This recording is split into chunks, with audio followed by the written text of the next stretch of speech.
ఇది మాగాయ అంటారు. అంటే ఇదేంటంటే కాయలు చెక్కు తీసి చిన్న చిన్న ముక్కలుగా తరిగేసి ఊరేయాలి. ఉప్పు పసుపు వేసి ఊరేసి 3వ రోజున ఎండబెట్టాలి. ఇప్పటి ఎండలకు ఒక ఎండ చాలు. ఎండబెట్టిన తర్వాత ఆ ముక్కలన్నీ కింద ఊట కూడా ఎండబెట్టాలి. అందులో ఉంది అవి ఎన్ని కాయలు అంటే ఇప్పుడు 25 కాయలు అనమాట. ఈ 25 కాయలు ఊరగాయలు. సో ఎండబెట్టిన తర్వాత ఏం చేయాలంటే సాయంత్రం ఆ ఊట ముక్కలు అన్నీ కిందకి తీసుకొచ్చి ఊటలో కారం, మెంతిపిండి, కొంచెం ఆవుపిండి, పచ్చి ఆవుపిండి ఈ 3 వేసి బాగా కలిపేసి అందులో ముక్కలు కూడా వేసి కలిపేసారు. కలిపిన తర్వాత కనీసం 25 కిలోలకు 1 కిలో నూనె పడుతుంది. నూనె కాచి బాగా కాగిన తర్వాత నూనెలో కొద్దిగా ఆవాలు, మెంతులు, ఎండుమిరపకాయలు వేసి బాగా వేగిన తర్వాత కొంచెం ఇంగు అంటే మరీ కొంచెం కాదు, కొంచెం ఎక్కువ 2 చెంచాలు ఇంగు వేయాలి. ఇంగు వాసన వచ్చేది. మాగాయకు రుచి ఏమిటి అంటే ఇంగువే, మంచి ఇంగు కూడా వేసి మంచి గుమగుమ వాసన వస్తుండగా ఈ కలిపిన మసాలా కదా ముక్కలు మసాలా దాంట్లో పోసేయాలి.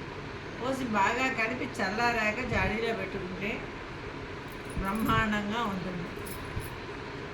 సో అది ఏడాది 2 ఏళ్ళైనా పాడవద్దు. కాకపోతే ఏంటంటే మనం ఈ ఊరగాయలు ఉంటాయి 2 ఏళ్ళైనా రంగు మారుతాయి. ఇప్పుడు వచ్చే కారాలు వీటి వల్ల రంగు మారుతుంది. బాగా నూనె పోసి కనుక పెట్టుకుంటే 2 ఏళ్ళు కాదు 8 ఏళ్ళైనా ఉంటుంది, పనికి వస్తుంది.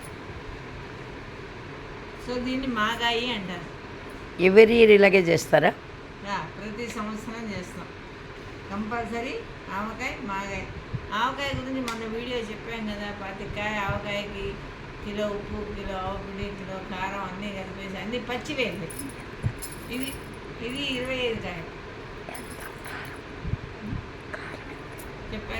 ఇప్పుడు దీనికి మన బియ్యం సోలతో 3 పావులు ఉప్పు వేసాను, కానీ కారం మాత్రం 3 పావులు వేయలేదు, 2 పావులే వేసాను. ఎందుకంటే కారం ఎక్కువ పట్టదు, సో మరీ కారం అయిపోతుంది. 2 పావులు కారం, చారెడు ఆవుపిండి, మెంతిపిండి కూడా ఒక చారెడు కొంచెం తక్కువగా వేయాలి. మెంతిపిండి మాత్రం మెంతులు వేయించుకుని పొడిగట్టి వేయాలి.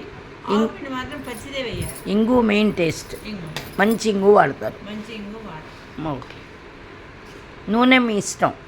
నువ్వుల నూనె కావాలంటే పోసుకోవచ్చు, నువ్వుల నూనె పోసుకోవచ్చు. ఏ నూనె ఎంత పడుతుంది? 1 కేజీ పడుతుంది. కిలో అయితే పోస్తే కటాకటి. కాచి కావాలంటే కొంచెం పోసుకోవచ్చు, అది మన ఇష్టం అన్నమాట. కొంతమంది ఎక్కువ పోసుకుంటారు, కొంతమంది తక్కువ పోసుకుంటారు. ఇంకోటి కూడా ఏంటంటే ఈ నూనె పోయడం అనేది ఏంటంటే కాయ యొక్క ఊటను బట్టి ఆధారపడి ఉంటుంది. కాయలో ఊట ఎక్కువ ఉందనుకోండి, నూనె కొంచెం తక్కువ పడుతుంది.